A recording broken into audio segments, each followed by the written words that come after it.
Hi everyone! So today I'm going to be showing you 5 ways to make a balding houseplant look fuller. And so really we're going to be looking mostly at trailing plants today because those are the plants where, especially if you're not getting enough light directly on top of that plant, over time they tend to lose foliage and they start to look bald. So these are simple ways that you can resolve that. Now I will let you know up front that not all of these methods will work for every type of plant. So as we go along, I am going to tell you kind of what plants work best with each method. And the last method we're going to talk about is the one that people recommend most often. And if I have to be honest with you guys, I actually think it's the trickiest method out of all of them. So I'm going to be giving you some tips and tricks for making sure that if you do use that method, you have a better chance of being successful. But the first method that I want to talk to you guys about today is commonly referred to as the bobby pin method. And if you've been following my channel for a while, you will have seen me do this in some of my previous videos before. But basically all this method involves is taking a long vine, draping it across the top of the soil and securing it to the top of that soil with a bobby pin, or you could also use like a paper clip that you've pulled open, or there are actual like plant pin type things that you can get on Amazon. But basically once you've pinned these vines into place, then roots will start to develop and grow down into that soil. And it's nice because you're not separating that vine from the mother plant, so it still has roots to give itself water and nutrients and everything that it needs while it's developing the new roots from where you pinned it to the soil. Now, while this sounds like a fabulous idea and like super simple, and it is super simple, it really only works with certain types of plants. And the first thing you have to make sure about is that you have a vine that is flexible enough for you to actually fold it over on top of a pot and not accidentally break it off. Now, the other thing is with most plants, unless we're talking about succulents, and I'll go into that a little bit more here in a bit. But for most plants, when you're doing this method, if they aren't succulents, the vine really does have to make contact with the surface of that soil.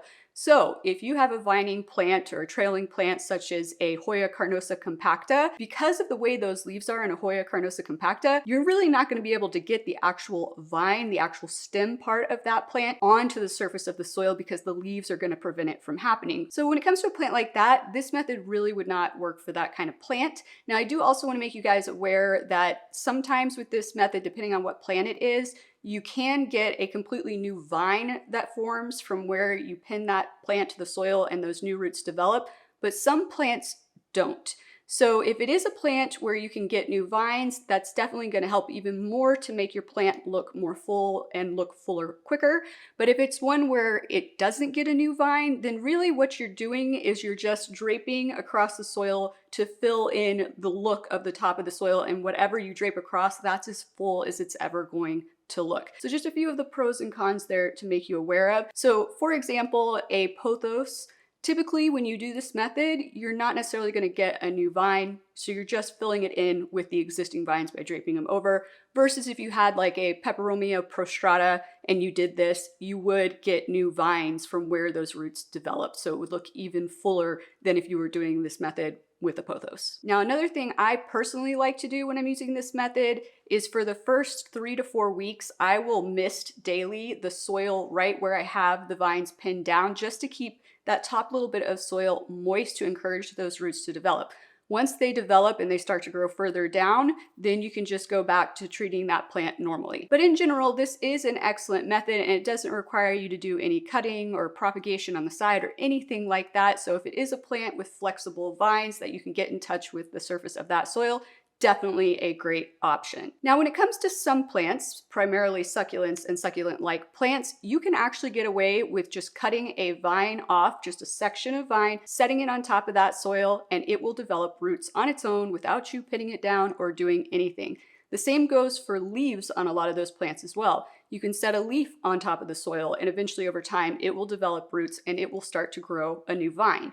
So for example, you can see here on my donkey's tail where a bunch of the leaves have fallen off onto the surface of the soil, and now I've got new vines growing up and filling in some of these open bulb-like spaces on this plant. Now for a plant like that that has a thicker vine where those leaves are attached to, I would just do the leaf method that I just showed you. But for something like a senecio, such as my string of bananas or my string of pearls, for these, you can actually do whole vines and set them on the surface of the plant, and typically you will get more than one additional vine coming out of that vine that you laid on the surface. So once again, this is a super easy way to fill in succulent plants you have that are looking bald. And even if it's not a trailing succulent, if you just want it to look fuller in the pot, just drop some of the leaves off that succulent in there and just let them do their thing. And honestly, with these plants, you don't even have to worry about like lightly misting the soil or anything like that, because they're storing so much reserved water within their leaves and stems that even as the pot's drying out for the mother plant,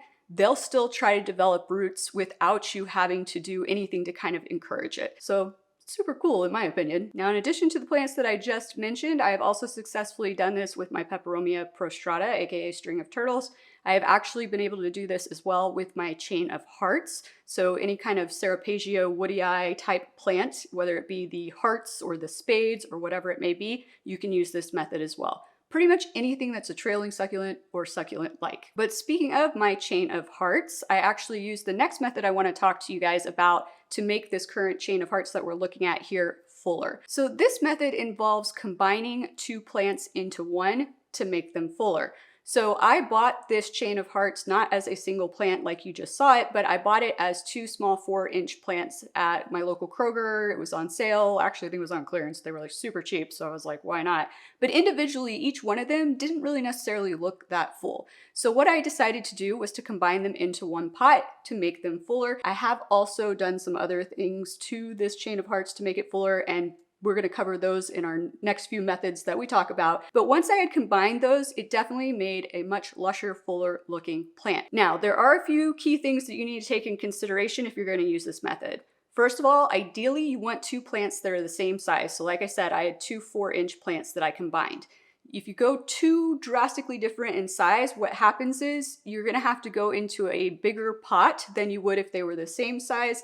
And now it's gonna look bald anyways because you just have two plants, but you had to put them in a bigger pot because one was way bigger than the other, if that makes sense. But just look at the pot that you're gonna be putting them in, look at what the plants look like, envision what they're gonna look like in that pot, and if it's not gonna improve the situation, then just use one of the other methods that I'm sharing with you today. But this method can be used with pretty much any type of plant, and honestly, it doesn't even matter if it's a trailing plant or a vining plant or whatever. You can combine plants as much as you want, whatever type of plant it is, if you just want a fuller looking pot. Now, like I told you guys a second ago, I have done other methods on this chain of hearts, and here comes Toby, so we may have to take a brief Toby break.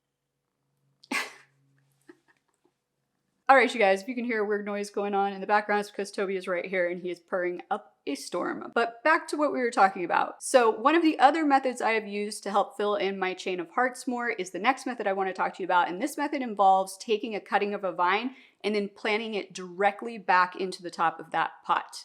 Now, once again, I find this method works best with like succulent type plants and also plants that just root really, really quickly. So for example, my Tradescantia, this plant loves to root, so I can very easily take a cutting off of the bottom of this plant, stick it in the soil at the top, and I don't have to do anything else. I don't have to worry about it. It will start to develop roots super fast. Now, you might be wondering, well, how is this different or better or whatever compared to taking that cutting of a vine or a leaf of the plant if it's a succulent and setting it on top of the soil?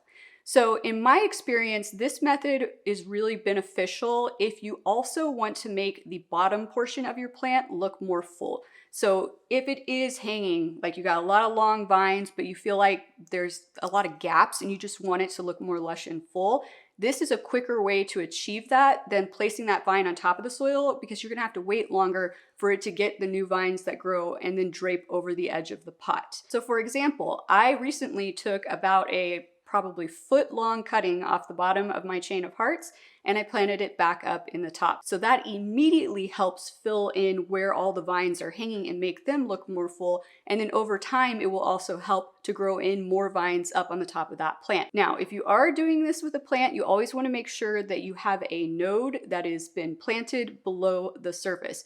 And if you are doing a chain of hearts or a chain of spades or anything like that, you will know that those plants will start to get over time what are called aerial tubers. And so these are like balls that are kind of typically yellowish or brownish in color that you will see developing around a node on your plant, and those are even better to use. So if you plant those directly in the soil, you're going to have even more success. It's going to happen more quickly. So if you do have the capability of including those in your cutting, definitely do that. Now, I don't do anything special after I do this, and honestly, I kind of thought that, I wouldn't have 100% success rate doing this, especially on my chain of hearts, that certain vines just wouldn't root quick enough. But honestly, I haven't had any vines die that I've done this with before. So it does seem to work very well. But once again, I find it does best with succulent type plants or plants like that Tradescantia that just root crazy fast. Calicias are another plant that roots crazy fast that you could do this with. I've also done this recently with my Peperomia petiolata tetragona. I stuck this cutting that actually had fallen off when I was repotting this plant. And honestly, you guys, I had that cutting, I think I told y'all about it in a video, in water forever, and it never developed roots. So finally, I just decided I was gonna stick it back here in the top of the pot, and I had to secure it down because it kept trying to pop back up. So I used a bobby pin or maybe a paper clip, I think, to secure it down, and then I just let it be. I have not done anything special to it. It's been like that for a month now. It's obviously not dead. It hasn't put out new growth yet, but if it was gonna die, it would have died by now. But over time, after it develops enough roots to sustain itself, it will start to put out new growth. So this is another excellent method to consider, especially if you're having a trailing plant that you want the bottom part of it to look fuller right away as well. But the last method that I want to talk to you about is the one that is more often than not recommended to people when they want to fix a plant that is looking bald or just in general make a trailing plant look fuller. And that is to propagate the plant separately. Once it's developed roots, then plant it back into the top of the mother plant. Now, on the surface level, sounds super simple, right? I got news for you, it's not. You actually need to tweak this method slightly depending on the type of plant, the size of the pot, so many different variables. So let me just run through some of the pitfalls on this one for you, so hopefully you can overcome them if you are going to attempt this method. So first of all, typically this method involves doing a water propagation, waiting till there's enough roots, and then putting it back in the mother plant. Now, if you have a 4-inch pot, such as my philodendron micans here, and you want to take a cutting, propagate it in water, and then stick it back in that pot, odds are you're going to have good luck with that because it's a relatively small pot. Philodendrons don't typically want to dry all the way out either between waterings, so that plant is going to have enough moisture in between waterings to continue to develop roots and establish itself and then start to grow more within that pot. However, if we were to do the same thing on a philodendron micans that was in, say, a 10-inch pot, well, now our variables have changed a little bit because we're still going to have our small propagation. It's not going to have a ton of roots. You're going to put it in the top of that pot, and then by the time that you need to water again, that plant where those roots are in that top level of that pot are going to have been dry for quite a long time and possibly too much. And then one day you're going to walk in, the leaf's going to be yellow, shriveled up, it's going to have died, and you're going to have gone through all of that for nothing. Now, theoretically, roots will actually seek out water. So there is a possibility, assuming that you are giving the plant enough light to keep growing and develop roots quickly, that as that pot dries out, those roots will just constantly seek and grow further down to chase that water. But if they can't chase that water quick enough, once again, it's not going to make it. So you really need to make sure if you are going to be using this method and you're going to be going into a substantially large pot with it, you really need to let that plant get big enough to make sense to put in that pot. So don't just take it straight out of water and put it into that pot. I would take it out of water, put it into a small, 3-inch pot. Probably, depending on how big the pot is, I would wait until that plant was an established 4-inch plant before I would try to pot it back up with that mother plant if you really want to ensure success using this method. That being said, there actually are some plants that this method works great for. Primarily, the big one that's coming to my brain right now are Marantas, because Marantas don't like to dry out, so you don't have to worry about everything I was just telling you. So with a Maranta, you can just take a cutting of one of the vines, propagate it in water, and let it stay there until it has established roots. Then just dig a hole in your mother plant where you want to fill in, pop that propagation down in there, backfill it in, give it a watering down if it's time to water the mother plant, and you should be good to go. So this actually is the method I would recommend if you're trying to make a Maranta look fuller. But as far as other plants go, honestly, you guys, you can attempt this method on pretty much any type of plant.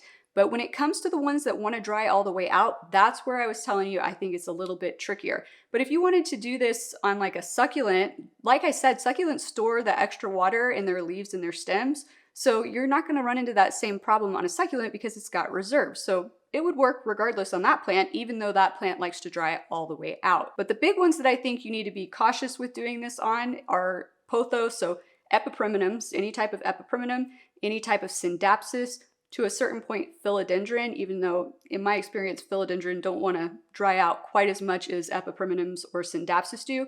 You could definitely do this with syngoniums, but on those plants just be aware and cautious of how big the mother plant is and how big that propagation is that you're putting in there and how much roots that propagation has. And, is it potentially going to dry out too soon in between waterings and die? But regardless of which of these methods you may end up deciding to use to make a fuller plant or fix a balding plant, just remember that the best way to keep it from balding again is to make sure that you are getting light on the surface of that plant. That will help keep all of that foliage that's on top alive and lush and beautiful. But I hope you have found these methods helpful today. If so, please be sure to click that like and or subscribe button down below, and I look forward to seeing you guys again next time. Aloha!